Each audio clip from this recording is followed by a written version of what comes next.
Well, welcome everyone. So glad you could be here with us today. I'm Reverend Susan Holden, and we are Journey United Methodist Church, a Christian community, sharing love and service with all people as we grow into God's Word. We are Journey. And last week we observed the culmination of the Easter season by celebrating the day of Pentecost. That was that dramatic pouring out of the Holy Spirit on the first believers and giving them power and understanding to go out into the world and proclaim the good news of Jesus Christ in word and deed.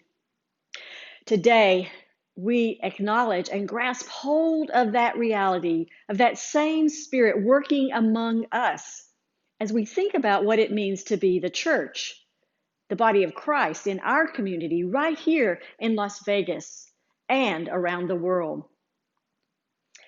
Today, we will also travel back in our imaginations to a time when the Spirit is at work in Jesus as he ministers to a great crowd of hurting and yearning people.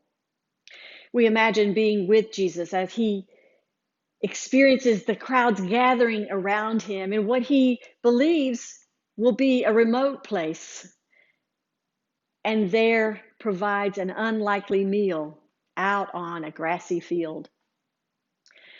Perhaps we will find that Jesus is here among us even as we gather, not by a lake or on a field, but around our different homes. And by that same Spirit, we open our hearts and our minds to the teaching that is prepared for us in this story. So, to ready our hearts and minds for worship, I invite you to take a few moments now to set your own scene around your table wherever you are. So, I suggest that you bring 3 items with you to worship today.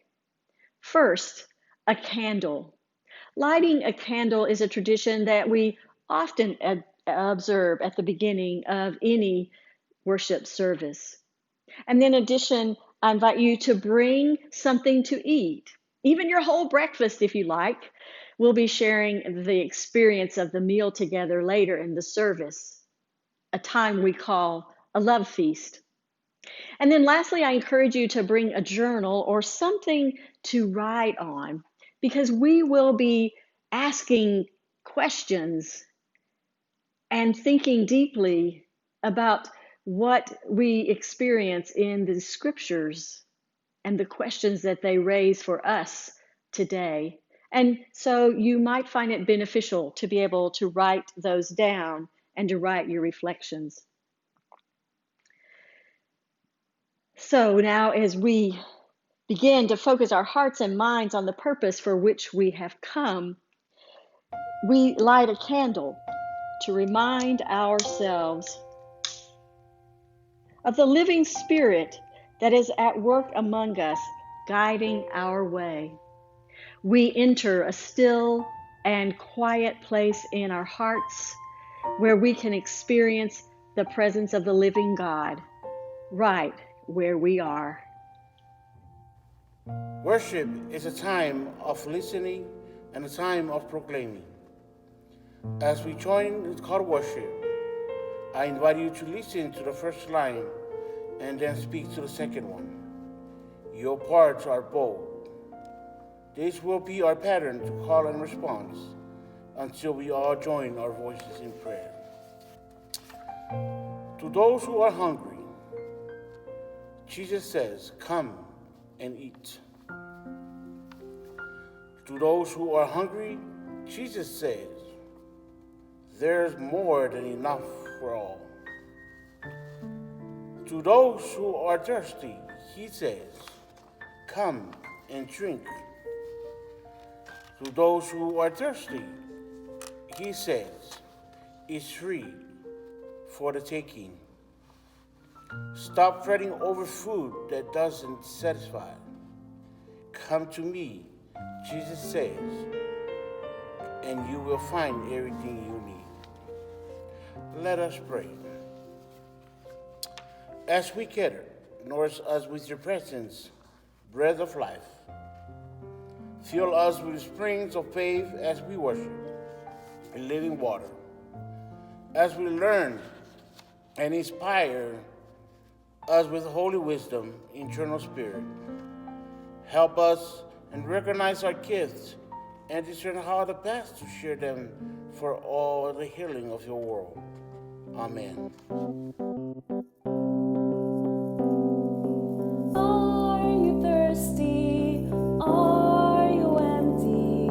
Come and drink these living waters. Tired and broken, peace unspoken, rest beside these living waters. Christ is calling, find refreshing at the cross of living waters. Lay your life down, all the old gone, rise up in these living waters. There's a river that flows with mercy and love, bringing joy to the city of our God. There our hope is secure, do not fear it anymore. Praise the Lord of living waters. Spirit moving, mercy washing, healing in these living waters. Lead your children to the shoreline. Life is in these living waters.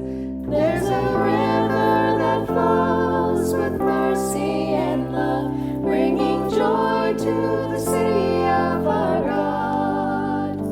There our hope is secure, do not fear anymore. Praise the Lord of living waters. Oh, oh, oh, oh,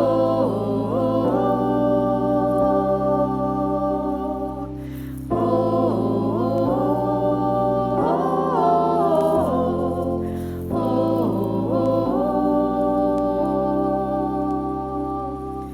Are you thirsty? Are you empty?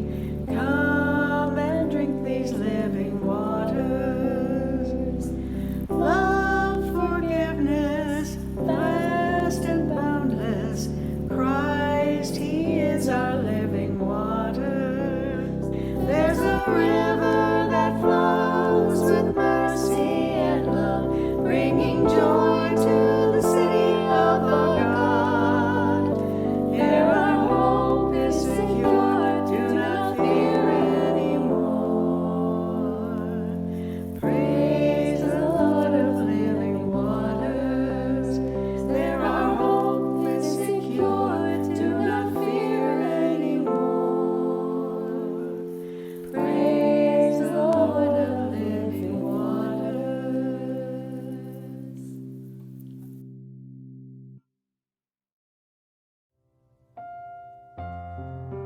When Jesus heard about John, he withdrew in a boat to a deserted place by himself. When the crowd learned this, they followed him on foot from the city.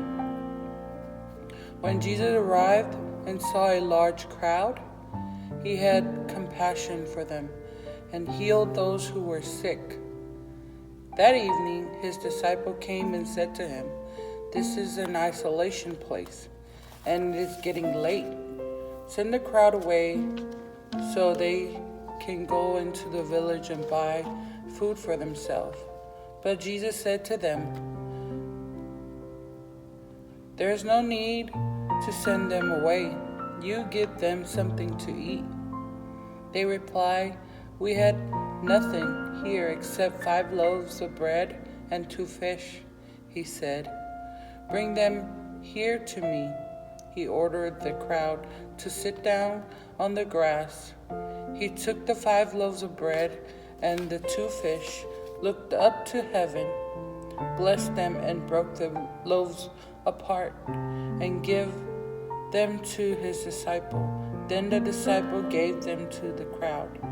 Everyone ate until they were full, and they filled 12 baskets with the loaf left over. About 5,000 men plus women and children have eaten.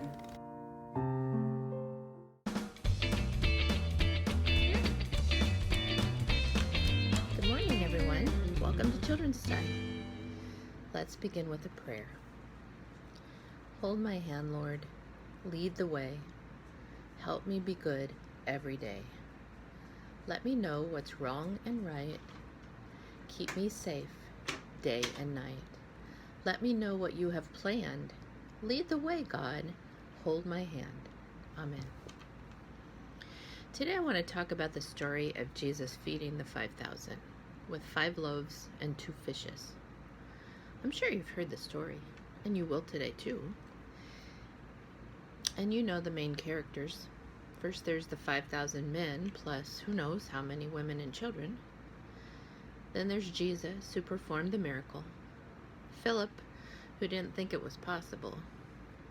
And Andrew, who found the little bit of food in the crowd, right? Well, I want to focus on the little boy, who offered his lunch basket to Andrew. He's often overlooked in the story, maybe because of his age or his size. But if it weren't for him and his gift, the story may have been quite different. Do you ever feel like you're too little or unimportant or not equipped to do the work of God? I think big people often feel that way as well. But I want to tell you the good news that we will never know which little person God will use, or how, or even which big person for that matter. Because none of us are too little or too insignificant for God to use. He knows us all. He knows where we are, what we have, and how we can be used. We never know how the Lord will redeem our little bits and pieces and use them to give grace to the hungry. That's just the way our God works. So let's be ready and willing when we get that nudge from God. Let's end with a prayer.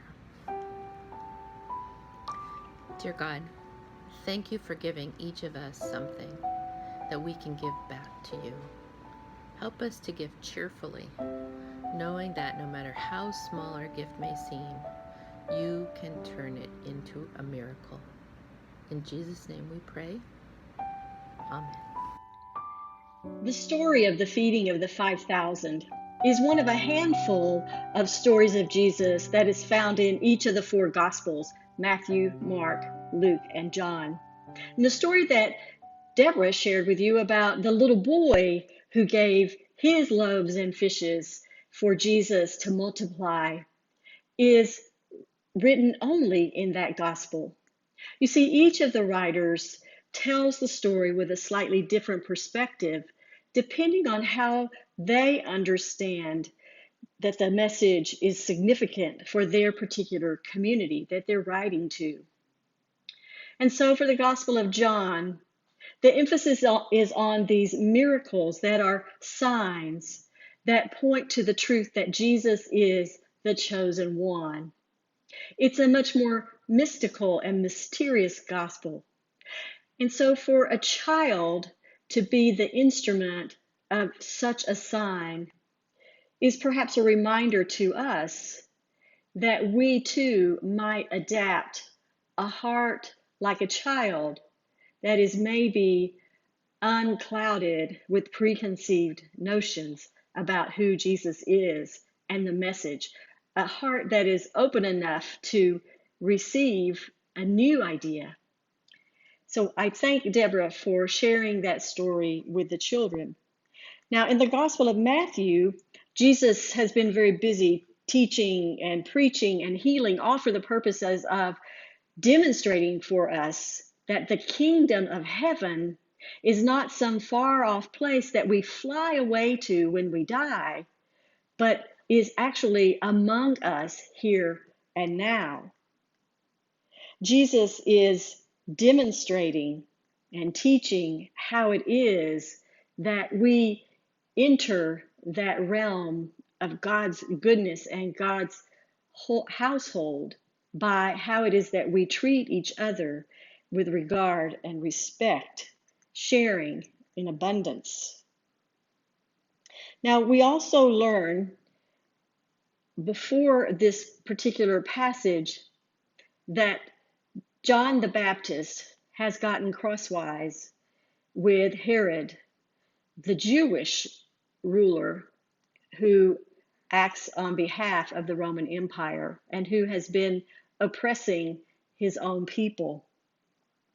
Because of that, John has been imprisoned, and then this story begins when Jesus hears that John has been beheaded. We don't know for sure. Only in the Gospel of Luke do we learn that Jesus and John were first cousins. But it's very likely that John the Baptist was a very important person in Jesus' life. After all, it was John who was preaching that people needed to prepare their hearts and their eyes to be open to receive the message of the one who was to come, this Jesus who would baptize them with the fire of the Spirit within. It was John who had baptized Jesus, and that was a time when Jesus felt a very powerful presence of God and a very passionate call to his own ministry. So to Jesus, John was likely a mentor, and then a colleague and a friend, someone who connected with Jesus and with whom Jesus connected. For us, this might be a father or a mother or a sibling or a teacher. It can be a colleague or a role model. Nonetheless, it is a blessing to have those in our lives who are for us that strength and that perspective, who have a deep and lasting influence on our lives. So it is in the midst of this learning, this revelation to Jesus, that his beloved John has been beheaded, that the story begins. The text tells us when Jesus heard about John, he got into a boat. As I walk along the shores of these small lakes here at Tule Springs in North Las Vegas, it makes me think that the story we're considering today in the Gospel of Matthew could very well have happened here just last week. This wouldn't be considered a remote place so much as just a quiet place to get away, just to fish and be with nature. You know, Jesus must have been devastated at the news of John's horrific and brutal murder. He had to have known that something like this was possible because John was a prophet like none other except Elijah. And he spoke truth to power, and he came crosswise with Herod, the Jewish envoy to the Roman Empire, who exploited his own people for his own gain. And for that, Herod had beheaded John. And now Jesus hears of the news, and he is swimming in a sea of emotion. There's pain and grief, but there is also anger and remorse, perhaps, at words unspoken and actions left untaken, as he knew John's mission and ministry.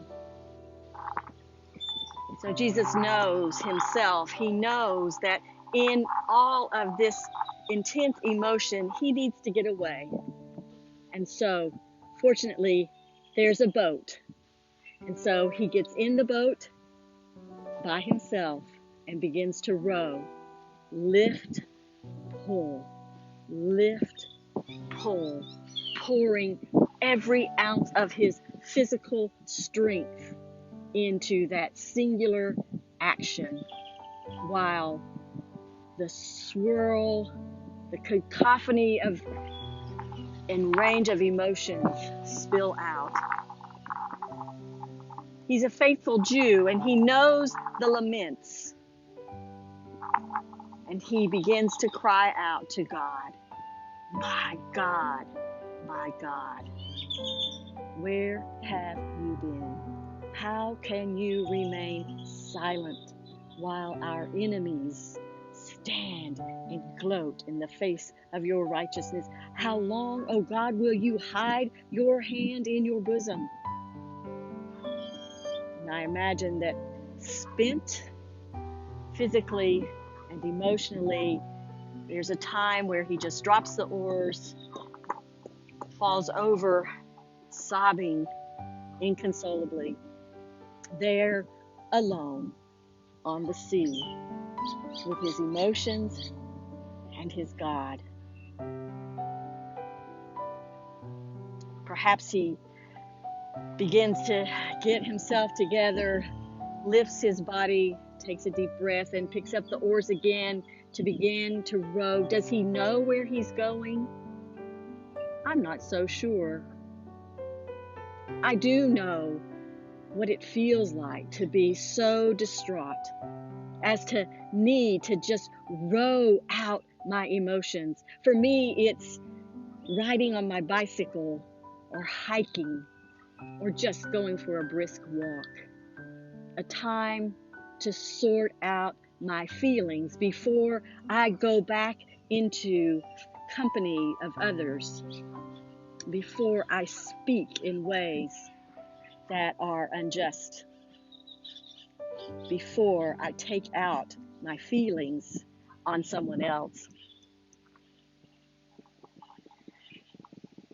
Jesus eventually rose to the shore. It must have taken him some time to go through this grieving, because how else could the crowds and his own disciples have had time to walk all the way around to the other side? And I imagine as he rows the boat to the shore, he looks up and sees the great mass of people clamoring and shouting and waving, Jesus, Jesus. And I wonder if in that moment he decides, or he asks, my God, I cannot. There is not enough of me left to give. And perhaps in that moment, thinking of John, Jesus comes to the realization that John's passion is also God's passion, and that his grief is also God's grief. That God is there grieving with him, and his passion, his grief, and John's grief are enjoined in God. And Jesus realizes there is enough. I am enough. Gets out of the boat, stands up, looks out at the people again, and he feels, he sees them, and he feels compassion for them. Now, the rest of the day is maybe a blur to Jesus. I imagine maybe the people are around him, and it's like a politician's high five and quick handshake, and you're healed, you're healed, you're healed. But somehow I think that for Jesus, there was also enough time to be present with each person, to truly see and listen to the stories that the people bring to him, the needs that they share, time for him to validate them as human beings. But do you wonder what the disciples are doing all of this time? Are they acting as crowd control, holding back the crowds and protecting Jesus, allowing one or two at a time to come forward? Or are they also modeling Jesus, mingling with the crowd, perhaps offering healing in a way of just being present, of letting the folks know that they are valued? I don't know. I do know that they were more aware of the time than Jesus was. I can imagine them starting to squirm, looking at their watches or their iPhones, or more likely the sun, and saying, oh boy, here he goes again. He has no concept of time. We're going to have to remind him that it's time to cut bait and get out of here. It's getting dark. These people are going to realize that they're hungry, and there's going to be a riot. Now, I'm thinking that one of them is smart enough to realize that they know Jesus all too well, and that probably Jesus is going to ask them to take care of the people. Well, sure enough, as soon as the disciples bring Jesus' attention to the late hour, he simply brushes them off and says, no need to send people away. You feed them. Now, the disciples, having already made up their minds, have done a preliminary assessment of the resources available, at least what they can immediately see. And they give Jesus the report. It's a no-go, and here's why. The resources are too scarce. Jesus, undaunted, simply tells them to bring what you have, directs the people to sit down, takes what is obvious and lifts it up and blesses it, and then begins to break off the pieces of bread and hand it out to the disciples, who then hand it out to the crowds. And we learn from the gospel writer that after that, 5,000 men plus all the women and children who were with them were filled up, and there were many leftovers remaining. So what happened here? We're told it's a miracle, and I have no doubt that Jesus could have miraculously multiplied the food as he's giving it out. But somehow, I think that in the light of this alternative lifestyle of kingdom living, Jesus is probably using this as an object lesson. See, what Jesus does is point to more about what is revealed in our hearts as we recognize or fail to recognize the potential of what is before us. As we come to our challenges and face them with a mindset of the generosity that is the heart of God, or scarcity that is the tendency of the human desire to protect and to be safe. So here's what I mean. In this situation, the disciples are presented with a reality that there are a lot of people, they're hungry, and there's not a lot of food. And it's a challenge that to them seems impossible to overcome. We know what that's like, don't we? To be confronted with challenges that seem too big for our capacity to deal with them. So their default solution is, this may sound familiar, to defer and to disperse. Their assumptions that they're making are based on this mindset of projected scarcity. You see, the thinking is there's a scarcity of capability among the people. There's a scarcity of awareness among the people. These people have failed to recognize that they ought to have brought something for themselves and are therefore irresponsible or just not very smart. And the second assumption is that if they did bring food for themselves, and not everyone brought food, those who did would not be willing to share. So based on these assumptions, the disciples decide ahead of time that feeding the people is not possible.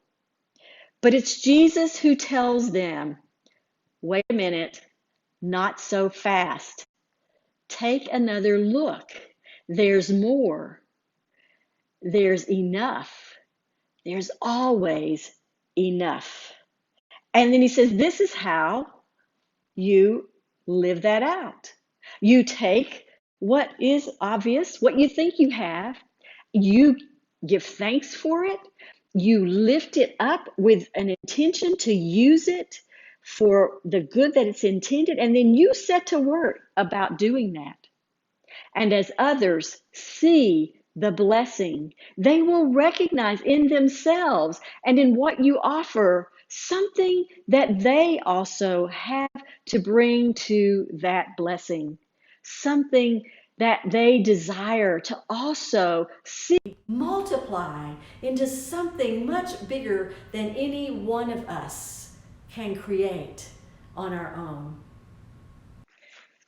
We began this conversation with Jesus's very private and inward wrestling with his emotions after learning of the use of corrupt and unjust power to violently silence the voice of the beloved one who spoke truth to that power.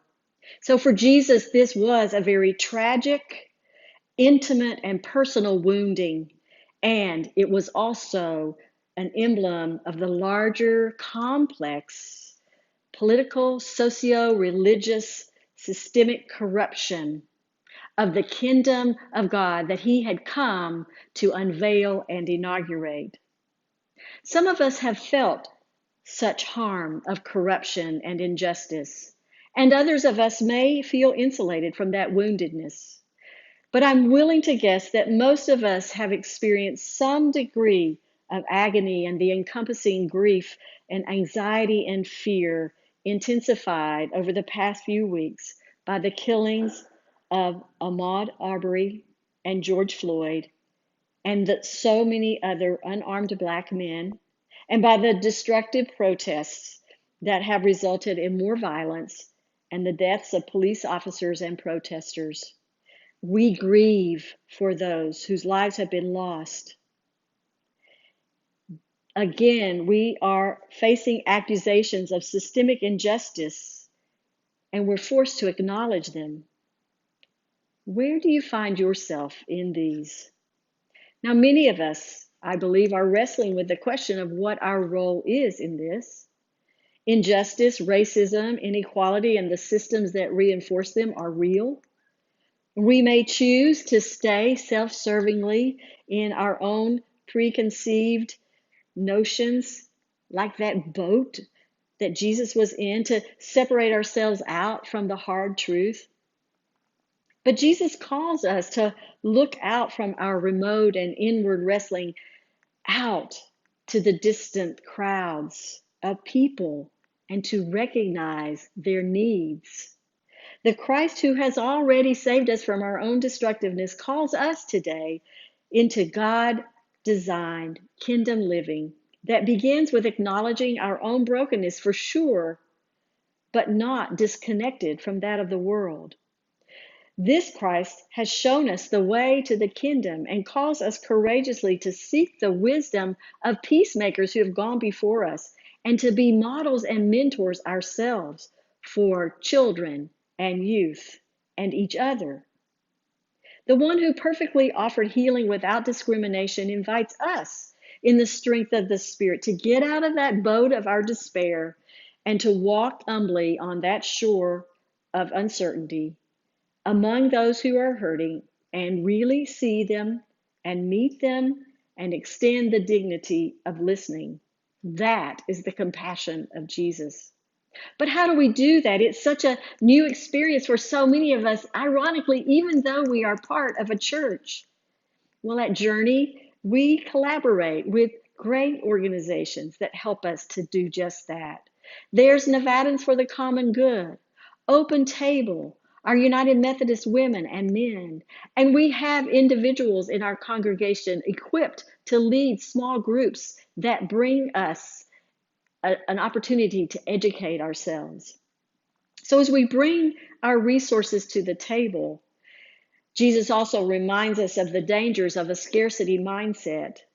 That mindset that my attitude doesn't matter and I don't really have anything to contribute. We don't have enough to make a difference. They don't want what we have. They don't have anything to contribute, and they don't want to engage. We create boundaries through a mindset of scarcity. But if we listen for the voice of Jesus saying, look again, there is enough. Perhaps it comes through the voice of a child who paints a different perspective, or a mentor who names something in us that we've never recognized, or perhaps a stranger who brings just the experience and the expertise that we need to round out that vision and purpose that God has given us as a church. So we humbly lift up what we have, blessing it in front of the community, giving an opportunity to share and multiply that blessing by adding to it. And we roll up our sleeves and we get to work together, each of us bringing what we have to that table and setting aside our insider perspectives, making a generous way for a broader truth of enough and more. Because generosity begets generosity, grace begets grace, compassion begets compassion, and justice begets justice. And Jesus would say, the kingdom of heaven is like the impossible feeding of the multitudes. So how will you this day bring your heart, your gifts, your wisdom to share in mentoring and modeling peace and generosity and healing? May the heart of Christ, who gives freely and generously to all, be enjoined to ours. With the Christ before us, his Spirit moving through us and among us, there is always enough and more left over. Thanks be to God. Amen.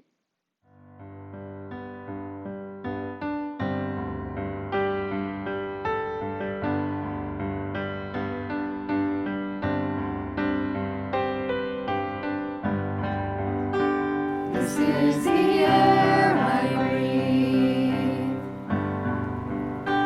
This is the air I breathe. Your holy presence living in me.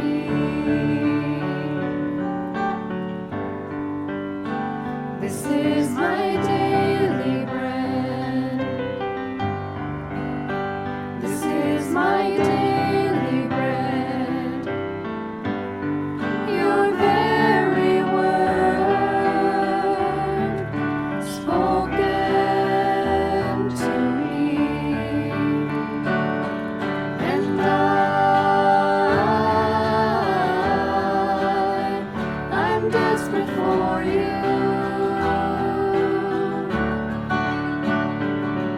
And I'm lost without you.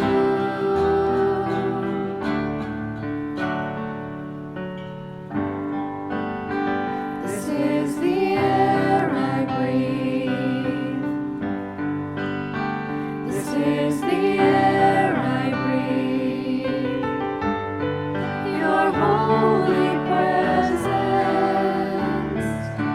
living in me.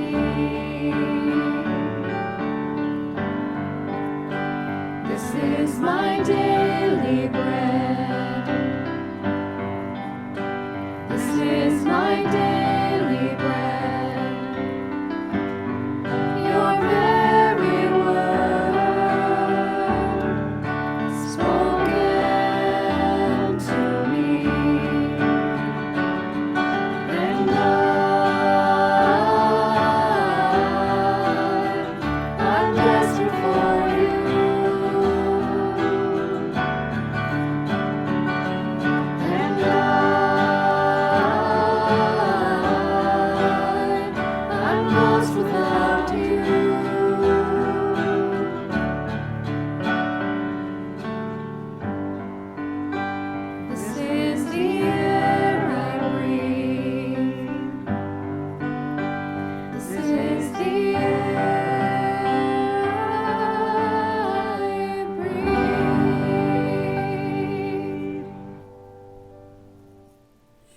invite you to our online love feast, which is a way of expressing the sharing, belonging, and fellowship we have together as followers of Jesus.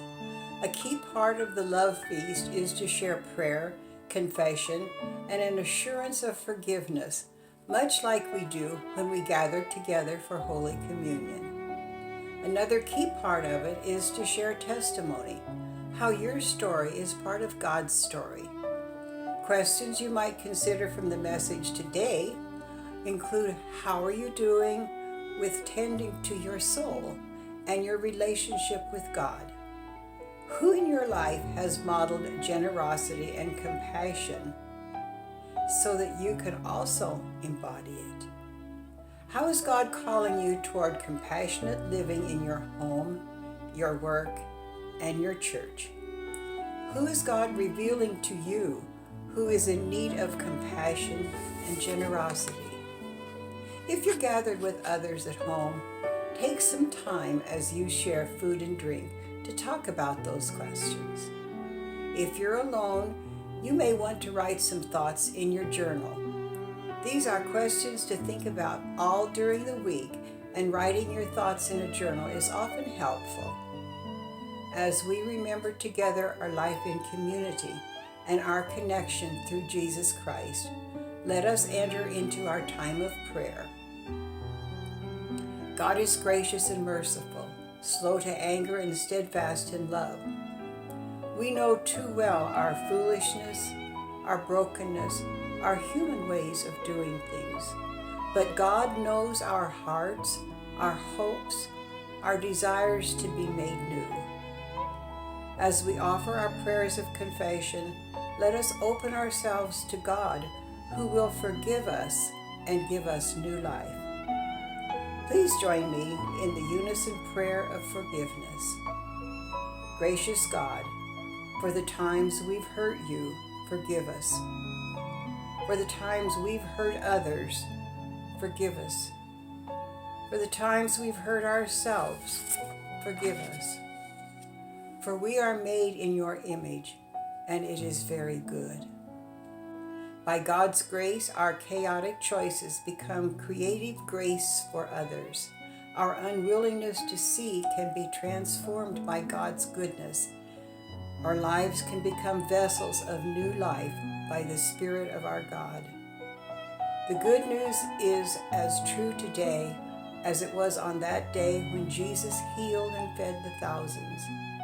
Eternal life giver, God is the redeeming word, who is the bread of life for all people, even us. Thanks be to God for forgiveness and grace in our lives. Amen.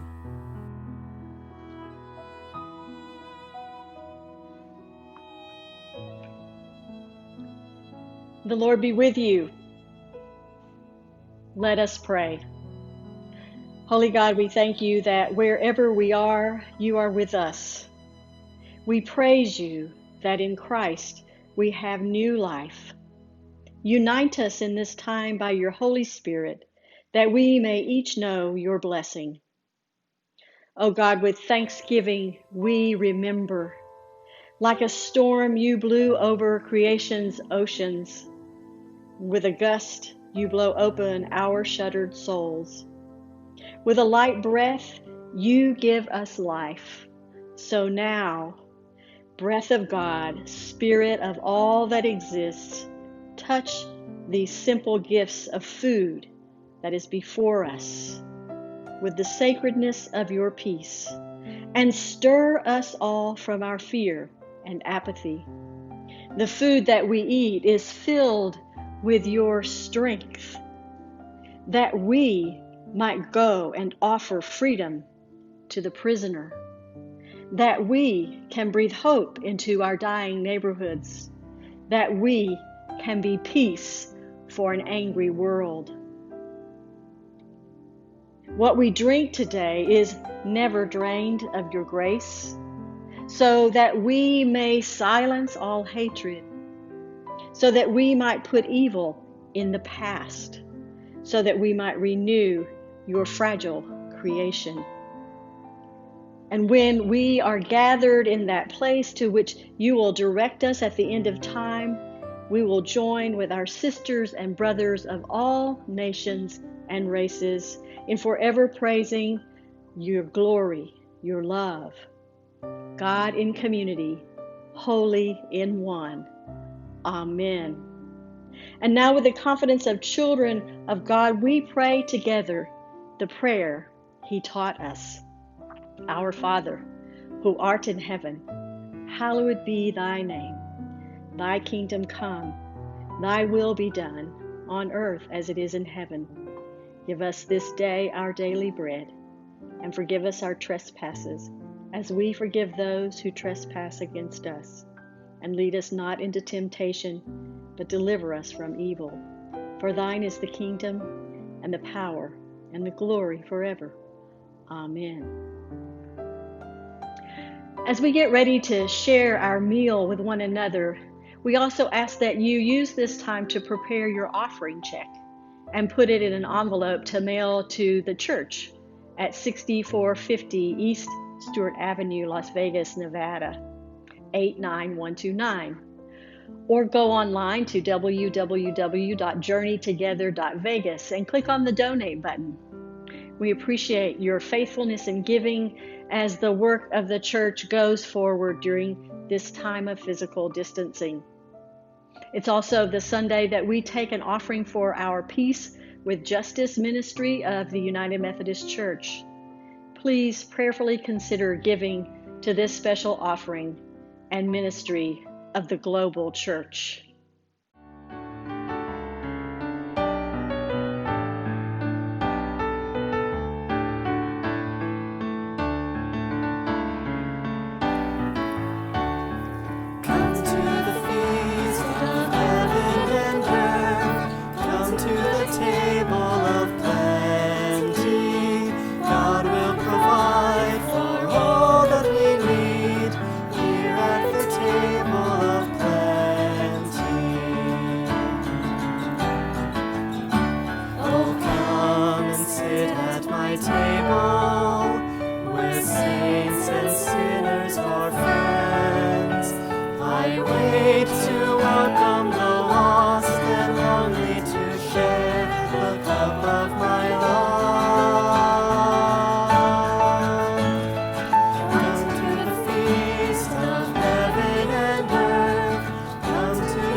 prayer of thanksgiving.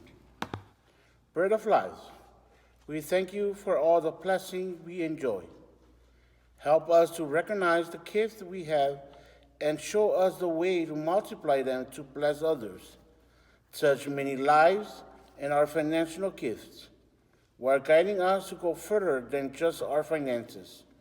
We offer to you the very life you were given to us, our voice, our hearts, our hands, our feet, our love, all that we are, we offer to you.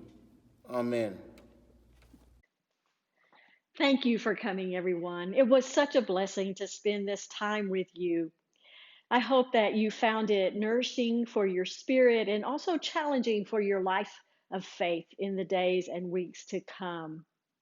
If you were worshiping with us for the first time, we are especially grateful that you chose to come and spend some time with us. And we hope that you will check us out on our website, journeytogether.vegas. There you will find a link to our weekly e-news with information about how you can connect with online groups during the week. And there are also links on that site where you can record your prayer requests, which are always anonymous, your desire to serve, your needs for support, spiritual support, and also there's a link where you can make your offering and your gift through a online giving platform. Next week, we will visit the Apostle Paul and try to get inside his heart and mind as we look at how it is that he understands the work of the church and the Spirit's movement in the church and our role in it. Next Sunday will be my last Sunday to be with you as pastor of Journey United Methodist Church. So we will take some time to celebrate our year of ministry together. On June 21st, you will find that Cepho Missionaire is prepared to lead you in worship. And then on June 28th, Lana White, one of our lay leaders, will be leading you. And then on the first Sunday in July, Journey is blessed to welcome Reverend Mike Higgs as lead pastor of Journey United Methodist Church. Don't forget that we have fellowship time at 10:30 every Sunday via Zoom, and there's information about how to join that Zoom on the e-news.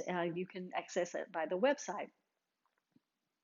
And now, as we leave,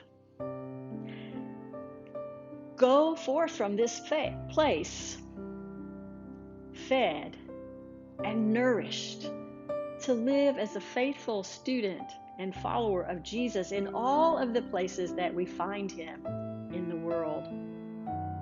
Go from here with your eyes wide open to the untapped gifts of life within and all around. Go from here to feed the hungry, confident that through the work of the Spirit in and among us, there is always enough. Go and in peace and love and serve Christ Jesus. Amen. Feed me manna from heaven. Feed me, Jesus. Feed me till I want no more. Manna from heaven. Feed me, Jesus. You can satisfy the need I'm longing Honey for. in the rock. Honey in the rock. Let your sweetness pour. Manna from heaven. Feed me, Jesus. Feed me till I want no more. Manna from heaven. Feed me, Jesus. Feed me till I want no more. Manna from heaven. Feed me, Jesus. You can satisfy the need I'm longing Honey for. in the rock. Honey in the rock. Let your sweetness pour. Manna from heaven. Feed me, Jesus. Feed me till I want no more. In this wilderness, we need nothing less than your table spread with our daily bread. Fill our thirsty souls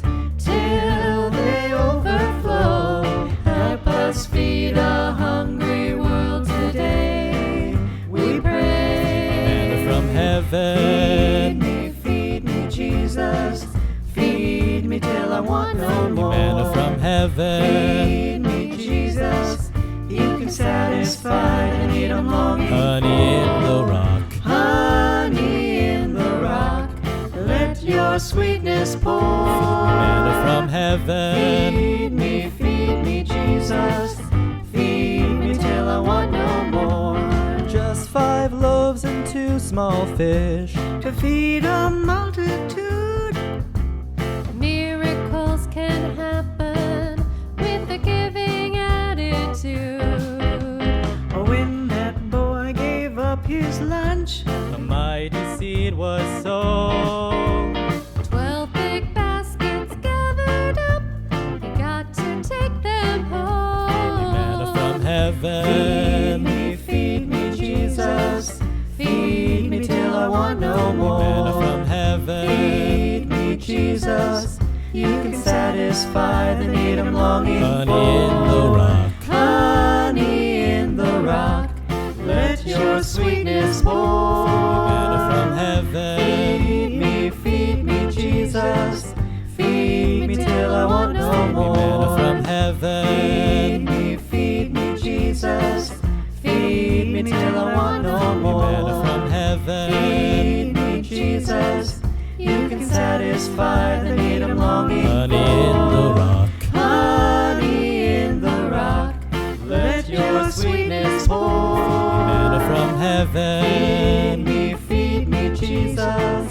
Feed me till I want no more.